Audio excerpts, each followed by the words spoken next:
10 फरवरी 2025 का ये वाक़या होता है। दरअसल एक वीडियो होता है जो कि यूट्यूब के पे या सोशल मीडिया के जितने भी प्लेटफ़ॉर्म होते हैं उनमें बहुत तेज़ी से वायरल हो रहा होता है। और फिर चाहे टीवी न्यूज़ चैनल हो या अखबार न्यूज़ चैनल हो, उन पे जो वो वीडियो बहुत तेज़ी से वायरल होता है। तो वायरल होने के बाद में हर एक व्यक्ति जो कि समाज से रिलेटेड है, परिवार से रिलेटेड है और ख़ासकर जो माता-पिता हैं, उन सभी लोगों के पास में जब वो वीडियो पहुँचता है तो दरअसल उनको काफ़ी घबराहट होती है। घबराहट होने के बाद में और हर एक व्यक्ति कहता है कि इस वीडियो को अपलोड करने वाले जितने भी यूट्यूबर हैं, उनके साथ में सख्त से सख्त कार्रवाई होना चाहिए। और अभिव्यक्ति की एक स्वतंत्रता होती है भारतीय संविधान में, तो उसका मतलब ये नहीं है जो मानवीय एक जो कल्चर होता है और जो मानवीय सभ्यता होती है उसको लांघ दिया जाए और जो संबंधों की मर्यादा होती है उसको तार-तार कर दिया जाए। और शायद उस वीडियो के द्वारा जो नवीनतम पीढ़ी है, आने वाली जो नई पीढ़ियाँ हैं, उन पे कितना गलत मैसेज जाएगा। और शायद जो यूट्यूबर होते हैं आज के समय में, उसमें ख़ासकर बहुत से यूट्यूबर ऐसे हैं जो ज़िम्मेदाराना एक कार्य करते हैं और ऐसे ज़िम्मेदार व्यक्ति को शायद ऐसा जो वीडियो होता है ऐसा अपलोड नहीं करना चाहिए था। ऐसे तरह-तरह के वक्तव्य आने शुरू हो जाते हैं। तो मित्रों, आज की कहानी के दरअसल माध्यम से हम ये जानने का प्रयास करेंगे कि उस जो वायरल हो रहा है, बहुत कुछ ही सेकंड का वो वीडियो होता है जो वायरल हो रहा होता है काफ़ी इंडिया में, तो जिसकी वजह से काफ़ी हलचल हो जाती है। हर एक व्यक्ति जिसके पास में वो वीडियो पहुंचता है, वो देखने के बाद में उसमें एक अजीब प्रकार से सिहरन पैदा हो जाती है। और जो ये मशहूर यूट्यूब की दुनिया में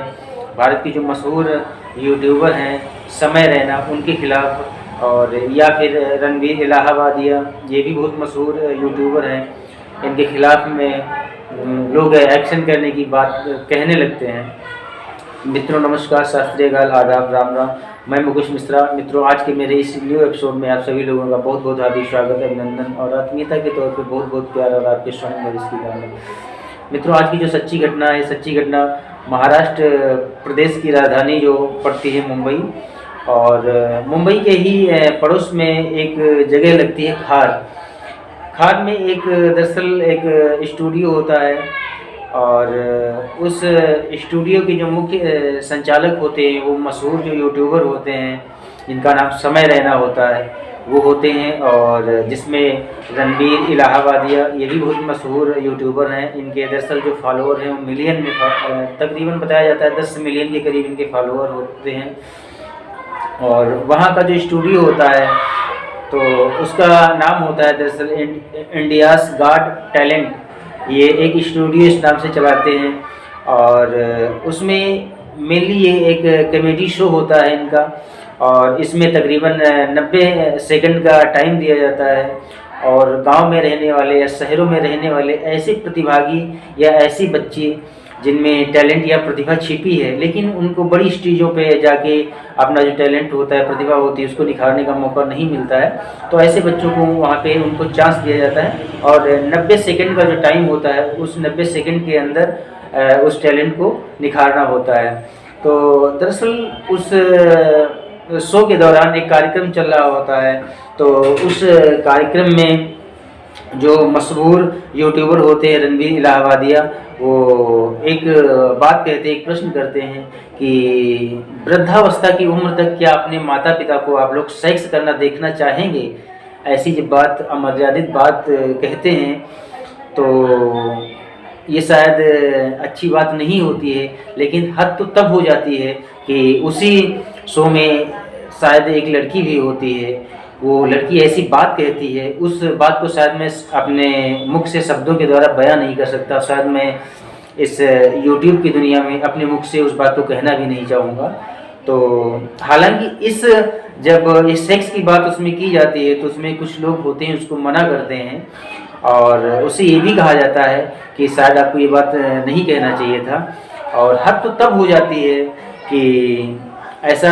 गंदा वीडियो होने के बाद में भी जो समय रैना होते हैं वो इसको अपलोड कर देते हैं। ये 8 फरवरी 2025 को अपलोड किया जाता है। 9 फरवरी को सब हर एक भारत में हर एक व्यक्ति के पास में पहुंच जाता है और 10 फरवरी को जब ये वीडियो सब लोग देखते हैं तो इनके खिलाफ जो एक्शन लेने की मांग होती है वो तेज हो जाती है। हर एक व्यक्ति अपनी प्रक्रिया, अपनी धारणाएं प्रकट करने लगता है। दरअसल ये जो यूट्यूबर होते हैं समय रैना, ये मूलतः मुंबई के रहने वाले होते हैं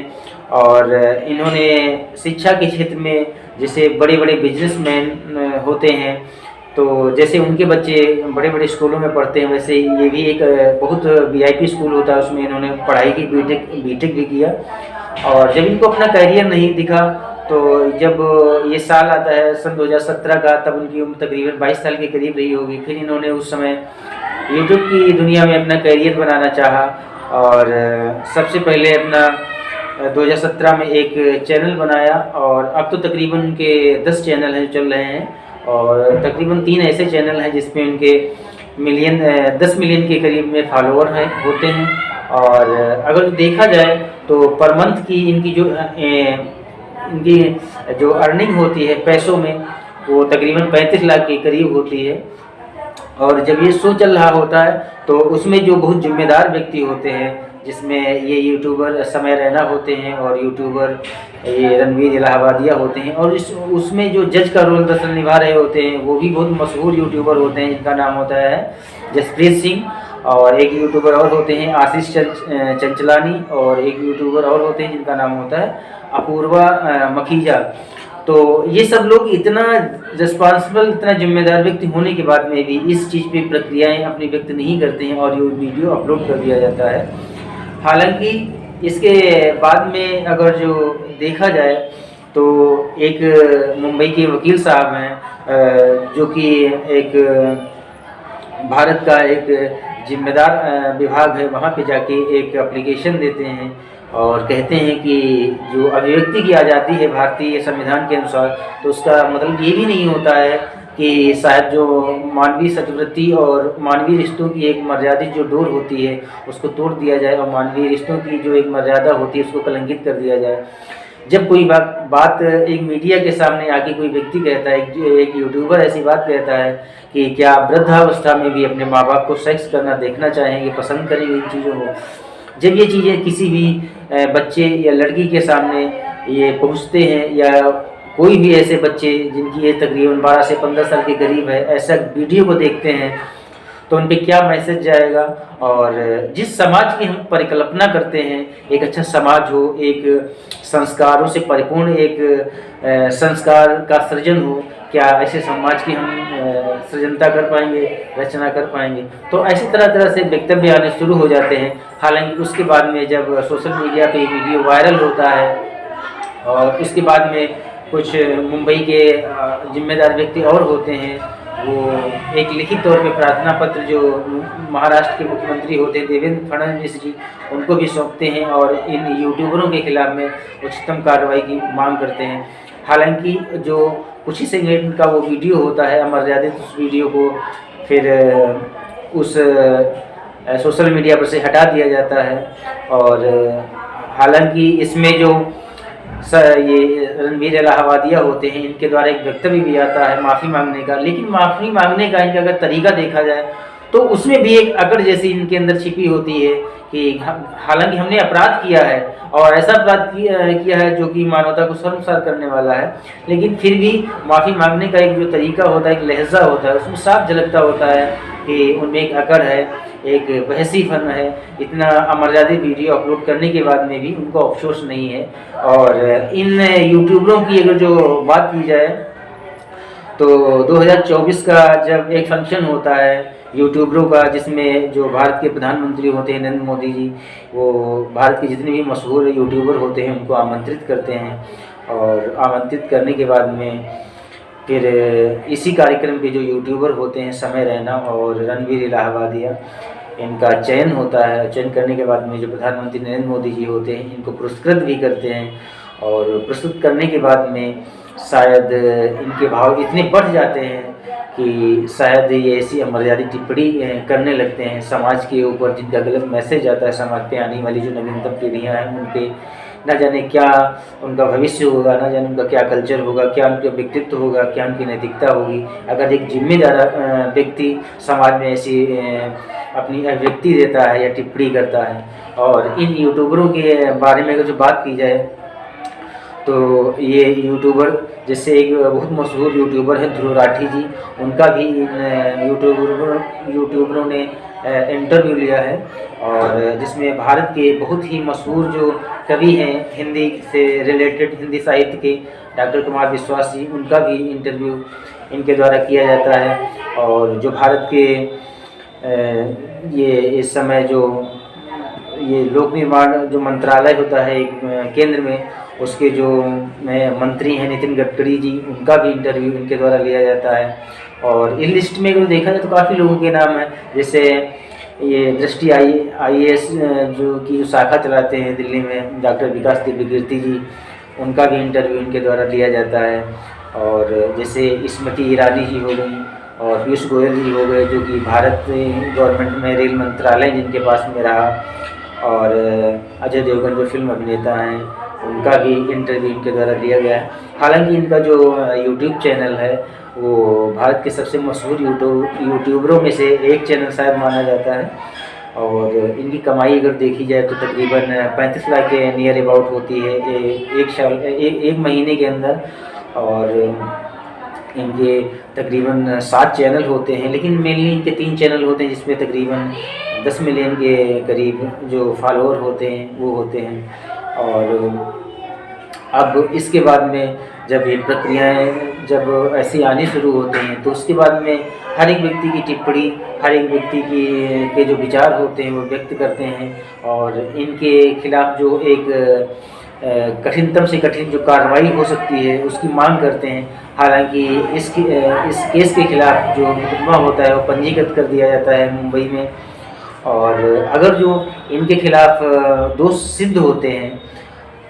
जो जांच होती है पुलिस की जो प्राथमिक जांच होती है उसके आधार पे जो उसकी फाइनल जो रिपोर्ट होती है वो जब कोर्ट में सबमिट की जाएगी, और इन पे अगर जो कोर्ट के द्वारा जो भी अपराध हैं वो सिद्ध हो जाएंगे तो इनको तकरीबन 3 साल की जेल होगी, और तकरीबन 3 लाख के करीब इनको जो मुआवजा होता है वो गवर्नमेंट को जमा करना पड़ेगा। लेकिन बहरहाल कुछ भी हो, हम जिस समाज से निकलते हैं तो शायद उस समाज में हमारे माँ बाप चाहे जितने गलत क्यों ना हो, लेकिन कोई माँ बाप अपनी संतान को ऐसा संस्कार, ऐसा कल्चर नहीं देना चाहेगा कि उसकी संतान ऐसे वक्तव्य या ऐसे वीडियोस या ऐसी बातों का सृजन करके और यूट्यूब या सोशल मीडिया के जितने प्लेटफॉर्म हैं उन पे अपलोड कर दे। तो ये सब नहीं होना चाहिए था। और बहुत से ऐसे जो न्यूज़ चैनल के जो एंकर होते हैं उनकी भी वक्तव्य है, तो उसमें कहा जाता है कि कहीं ना कहीं बच्चों से जो ऐसे अपराध होते हैं या उनकी जो बिगड़ी हुई भाषा होती है या बिगड़े हुए जो शब्द होते हैं उसमें कहीं ना कहीं जो माँ बाप की परवरिश होती है उसमें शायद कहीं ना कहीं कोई कमी रही होती है, या उसके माँ बाप ने उसको ऐसे संस्कार दिए होते, उसको ऐसे कल्चर दिए होते, उसको ऐसा व्यक्तित्व दिया होता, तो शायद समाज को कलंकित करने वाला और जो सामाजिक